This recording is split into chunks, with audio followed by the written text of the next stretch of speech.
Friend, welcome back to my channel. আশা করি তোমরা সকলেই ভালো আছো, আমিও ভালো আছি। মর্নিংয়ের ব্লগে তোমাদের সকলকেই স্বাগত। আমি আজকে আমার মর্নিংয়ের ব্লগটি এখানেই শুরু করছি। সকালে উঠলে কোনো কাজই হয়নি, কারণ আজকে সকাল থেকেই ভোর 5টা থেকে ঝমঝমিয়ে বৃষ্টি পড়ছে। আর এত বৃষ্টি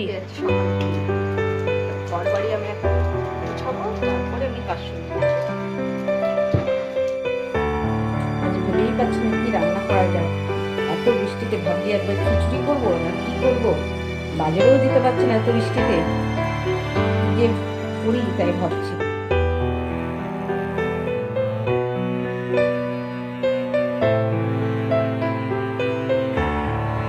আমার বৃষ্টি একদমই ভালো লাগে না। বৃষ্টি হলে যেহেতু বাইরে বেরোনো যায় না, ওই জন্যই আমার ভালো লাগে না।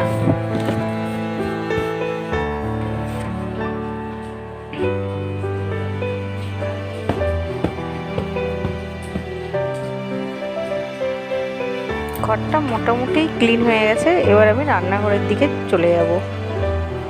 ছেলে ঘুম থেকে উঠে পড়েছে, ও পড়তে বসে গেছে। আমাদের সবারই সকালে চা খাওয়া হয়ে গেছে। এবার আমি কাজ শুরু করব, সকালে টিফিন বানাবো। আমি চলে যাবো সোজা রান্নাঘরে। সকালে উঠে এমন একটা অভ্যাসে দাঁড়িয়ে গেছে, গ্যাস পরিষ্কার থাকলেও তবুও আমাকে পরিষ্কার করতে হয়। আবার ক্লিন না করলে ঠিক আমার মনও লাগে না।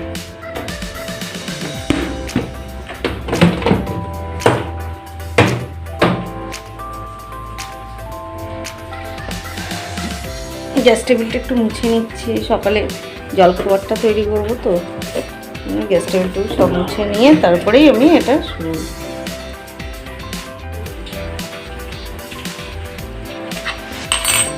রান্নাঘরটা আমার ক্লিন হয়ে গেছে। ঘুম থেকে উঠেছি অনেক সকালে, কিন্তু ঘুম থেকে উঠে অনেকক্ষণ ধরে বসে বসে গল্প করা হলো। বৃষ্টি যেহেতু পড়ছে, বাজারেও যেতে পারছে না আসবেন, ওই জন্য অনেকক্ষণ ধরে গল্প করা হলো। তারপর আমি কাজে হাত দিলাম। 8টা তখন বাজে।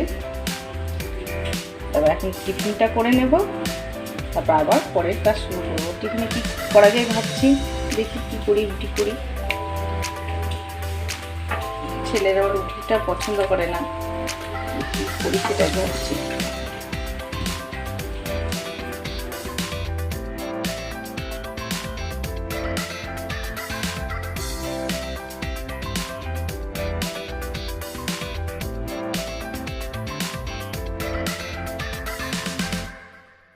আমি এখন সকালে জলখাবারের জন্য আলু ভাজা আর রুটি বানাবো।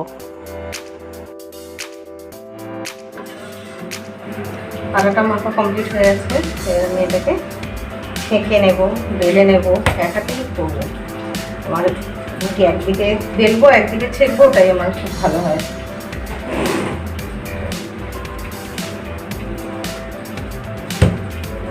আমি এটার মধ্যেই বেলবো, বেলনিটাই শুধু লাগে, আমার চাটনিটা লাগে না।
রুটিটা আমি সেঁকছি, আমি কড়াইতেই রুটিটা করছি। এখানে ছোলার ডাল ভিজানো আছে, আমি ছোলার ডাল দিয়ে পোকা বানাবো। আজকে যেহেতু স্যাটারডে, আমাদের বাড়িতে নিরামিষই হয়, অনেক দিন আগে থেকে এই নিয়মটা চলে আসছে। ওই জন্য আমি আজকে ছোলার ডালটা ভিজিয়ে রেখেছি। আমি ছোলার ডাল দিয়ে আমি ধোকা আজকে বানাবো।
আমাদের জলখাবারটা রেডি হয়ে গেছে।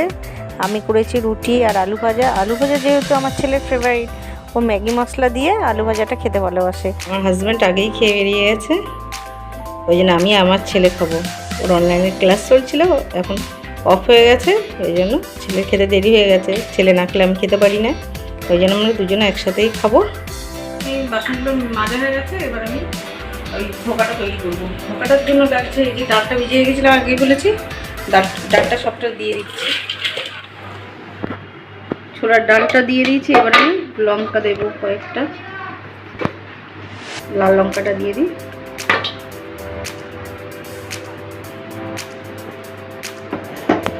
একটু আদা দেবো,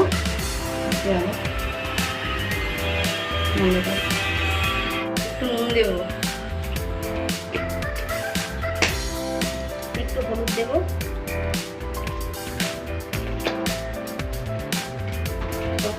অল্প একটু চিনি দেবো, দিয়ে এটাকে মিক্সারে হিং দিয়ে দেবো, জিরের গুঁড়ো দিয়ে দেবো। আমি এটাকে আবার মিক্সারে ম্যাশ করে দিলাম। হয়ে গেছে, মিক্সারে এটা মিক্সড হয়ে গেছে। এবার ওই ডালটাকে ঢেলে দেবো, দিয়ে নাড়বো।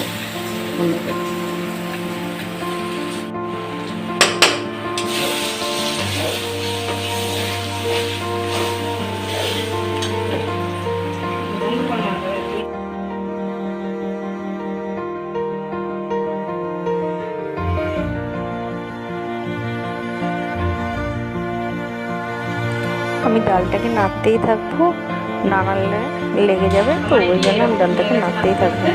এবার এটাকে আমি পিস পিস করে দেবো। আমি এবার মশলাটা করবো। আমি ওই মিক্সটার মধ্যেই আমি দিয়েছি আদা, লঙ্কা, তারপরে জিরে আর একটু গরম মশলা, লবঙ্গ, এলাচ, দারচিনি, হলুদ, নুন আর চিনি দিয়ে দিয়েছি। এটা আবার আমি তরকারির জন্য এটা করে নিই।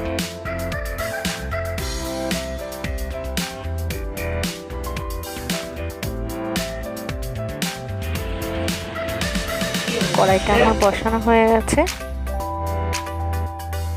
আমি এবার বরফির আকারে এগুলোকে পিস পিস করে কেটে নেব। এরপর এগুলো লাল লাল করে ভেজে তুলে নেব।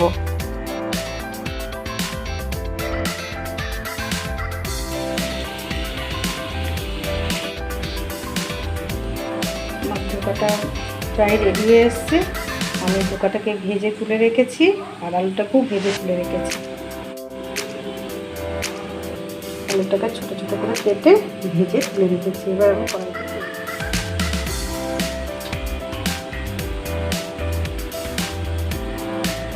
কড়াইটার তেলটা গরম হয়ে গেছে।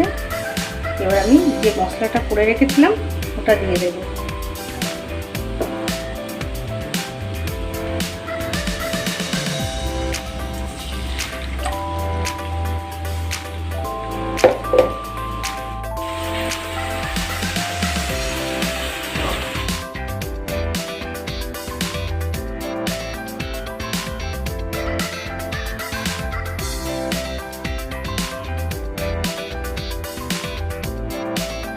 মশলাটা কষানোর পরে এবার আলুগুলোকে আমি এর মধ্যে দিয়ে দেব।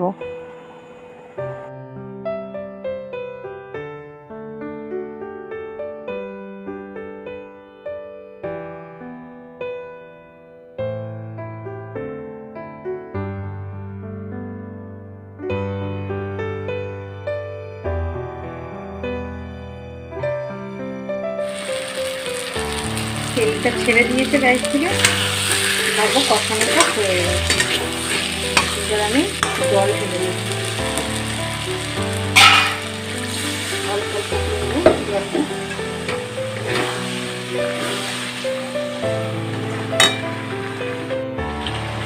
পুরো জলটা এবার দিয়ে দেবো।